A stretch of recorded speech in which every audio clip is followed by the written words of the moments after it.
May hahalin tulad natin na ang buhay ay isang motorista na naglalakbay sa daan.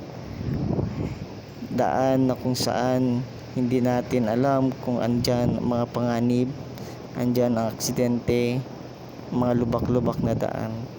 Ito ay mahalin tulad natin sa mga pagsubok sa buhay.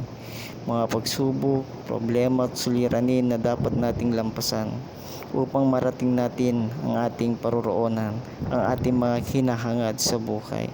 Kailangan lang nating maging matapang, maging masipag, magkaroon ng determinasyon at maingat sa ating sarili sapagkat ito ang mga sangkap na ating kakaharapin upang maabot natin ang ating minimithi.